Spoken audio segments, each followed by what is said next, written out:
My ass! Right, so as many of you know, I'm about to release my third homebrew game, and this one is called The Grind.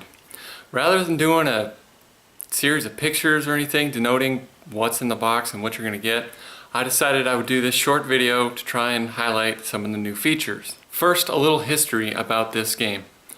Back in 2011 sometime, I believe it was, I asked for some help from the community just to try and figure out what to do next. I had some features that I wanted to build in, namely I had a bunch of NROM 128 carts that I needed to do something with. For those of you that don't know, that was the smallest NES cart that they made.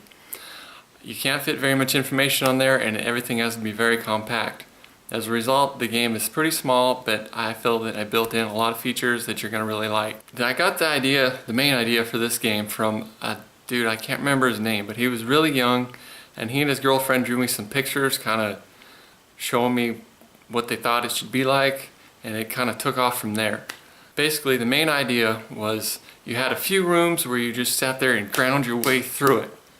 Just brute force, just go for it, just all out fucking warfare. So I figured it sounded like a good idea, so why not? I guess for those of you that are interested, the previous video that I posted was some gameplay. I actually took it with my phone just while I was playing the game, so it's kind of shitty, but it highlights some pretty good features. First, I made 100 copies of this game. Me, personally. You can see the link to the development thread in the description, below me. This thread highlights some of the key points on actually building a homebrew.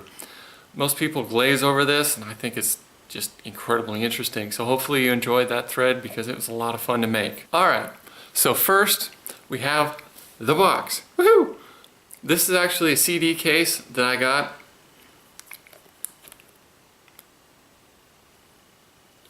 Make sure you scan this code right here, read all the stuff.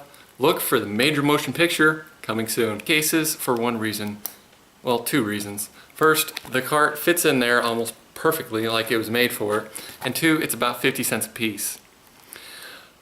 Now, I don't really have anything against the actual boxes that people make, and actually most of them are really fucking beautiful, but the problem is they are $15-ish each. Now, I try and keep my stuff as cheap as I possibly can. If you're doing a homebrew, the whole point is that it's for you. You're not going to make money, you're not going to gain fame or anything, it's just as a hobby. So charging an arm and a leg for it is necessary if you do all the bells and whistles, but for me, I just like to keep it simple and to the point. So what's next? Next we have the cart. These are all, I made 90 of them out of these regular NES carts. And don't forget, custom back labels. Not many people actually put that effort into it. It's just a nice little touch. Continuing on, we have the manual. This is an 8-page guide on how to kick some serious ass at this game. Be sure you read through there because there's a lot of useful instructions and information on this game. And again, another thing that I like to include with my games is some inserts, just for whatever. I've had some from box makers, game makers, records. I had one from an arcade last time, and it adds an extra touch of class to the game. First, I'd like to tell you about all these individually, just try and sell you some of this homebrew stuff because it's absolutely fascinating to me and I love it. The first insert that you will see is from my first game, Slappin' Bitches. Now, when I put this game out, there was some controversy about choosing to name it Slappin' Bitches. We're going to talk about that right now. Alright? First, if you make something and you put as much effort into it as is required to make a fucking homebrew game, it is yours and you call it whatever the fuck you want. Don't take any shit from anyone who tells you that that game name is inappropriate, uncalled for, or just anything. You name it what the fuck you want. And to all the people that told you that you need to change it or that they're not going to use it because of the name, shame on you. It is their stuff, and it is their right to name it whatever the fuck they want. So back off. Now, on to some more lighthearted matter. There were 2 editions of Slappin' Bitches made. The first one was the first edition. It came with this pretty little cart and a nifty little manual. Now, after I sold out of that and people wanted more, I made the mass market edition. They're not exactly the same game, but they're pretty close. We'll go over that in a second. First, you can also find some free boxes to this game if you didn't get it. The guy on Nintendo Age, Gideon, however you pronounce his name, actually made these boxes just on his own, which is actually really cool because he sent me these 2 free of charge just to go with my games. Thank you for that, by the way, that was awesome. You can find the files for these and print them off yourself. They're in the original Slappin' Bitches for sale thread. Now, some interesting facts about Slappin' Bitches. The first edition here actually has an Easter egg. I forget exactly what you do, but on the start screen, if you push a button, it goes to an ad for one of the games I'm working on called Nightman vs. Justice Incarnate. On Nintendo Age, there's actually a development thread that I'm going to update eventually, but I don't believe that was included on the mass market edition or on any of the other games it was featured on. I coded Slappin' Bitches for the 2011 NES coding competition, and it actually took 3rd place in its division, so that was pretty cool. So I'm an award winner. Slappin' Bitches was also featured on the 2012 Nintendo Homebrew competition cart. It is the 2nd game, and this is pretty cool. They recently released the general edition. You can find it on their Retro Zone. We'll get to that later. Another cool feature of Slappin' Bitches is the music. When you first start, the music is slow and calming and easy to listen to, but as you kill more guys and get going faster, it just speeds up and gets louder, and it's crazy. My friend Z actually programmed the music for that part, and he did a really good job. It's awesome.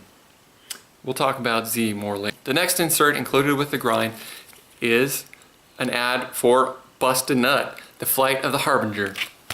This is a game I released at the end of 2011 or the early parts of 2012, I can't remember exactly. But it's actually a pretty badass game if I do say so myself. I put a lot of effort into it and I really enjoyed it. I built 50 of these, and it also comes with its own set of inserts and stuff. It's really fun. It's got its own unique control style. A lot of people like that. And also, I'm pretty sure that no one actually beat this game because the actual final boss is a nutsack. Yes, you literally shoot a fucking nut. How come none of you brought that up? Because I think you never finished it. Also, another cool feature of this game is it has a music player. If you go on the start screen and push one of the buttons on the second controller, it'll go to it and you can just listen to the music. It'll play through it. You can do whatever you want. I actually programmed all this music myself, so that's why it's kind of weird. The next insert you will receive in this game is an ad for Bleep Bop Records. Now this is pretty cool. Now that's pretty cool. Now that's pretty cool. Bleep Bop Records is Z's site. For those of you that don't know, Z is the music man. He makes all kinds of 8-bit music and just keeps it coming. As I said, he did the main music on Slappin' Bitches, and he actually did all the music on The Grind. Now let me tell you, that was some shit. He did a great job, and it's just beautiful. I was so impressed with it that I didn't even try and edit anything. Not that I would have, but I'm just impressed, in awe at his skills. Z has a website. I will post the link in the description. He has multiple 8-bit style music albums, and they're just great. They make your commute or whatever just pass by. It's incredible, the stuff this guy's done. I don't know if he'll ever... Right now he's actually working on releasing some sort of cart with his music on there, and it may have multiple things. One time we talked about a band playing, and then the next time we talked about a robot dancing. Just keep your eye out. I know I'm going to watch his career with great interest. The next insert you're going to see in this game is for the game Armed for Battle. This one was sent to me by Riz like over a year ago now, and that just shows you how long it took me to get around to doing this. But this game is just incredible, some of the work he's done and put into it. I'll post a link to his YouTube channel below so you can keep up with his progress. But I think he's just about ready to release that, if I'm not too much mistaken. Now this next insert comes from my favorite homebrewer, K-Han. This particular insert is for Leisure Suit Larry, and it's just about to be released, and this is actually a naked girl on here. Yay! Anyway, Kevin's done some great work in the past. I mean, he helped me get started, and well, let me just show you some of his games and you'll understand. The first game that Kevin put out was the Ultimate Frogger Champion. This game is awesome. This was also featured on the Homebrew World Championships cart as the last one. On this release, he actually took the time to make a really fancy LE, the Lady Frogger. See, it's absolutely gorgeous. His next release was Sneak and Peek. This game is actually kind of beyond me. I played it a whole bunch and I cannot figure it out, but it's pretty cool, the part that I was able to play. K-Han just released Study Hall, his next game. It's available on the Retro Zone. I'll post a link to that in the description as well. I actually don't have Study Hall yet, but it's on my to-do list. The next insert you will get when you purchase the grind is for Punch's Games. This insert features two of his games that are currently under development, if I'm not mistaken. One's called Capitalistic and the other is called Super Bomb Squad. You can look for some of his stuff on Nintendo Age. I'm sure he's got a thread there, but I haven't been able to find it. Now this next insert is from about the sexiest walrus I've ever seen. I don't know about you, but goddamn. Uncle Tusk at Walrus Games. Now, if you're gonna order something, he's got a 20% off your next purchase on his website, but you wanna make sure that you tell him, because I don't know if this code is active, but I did get his okay, so it should be kosher. Now, Uncle Tusk is a staple to the homebrew community.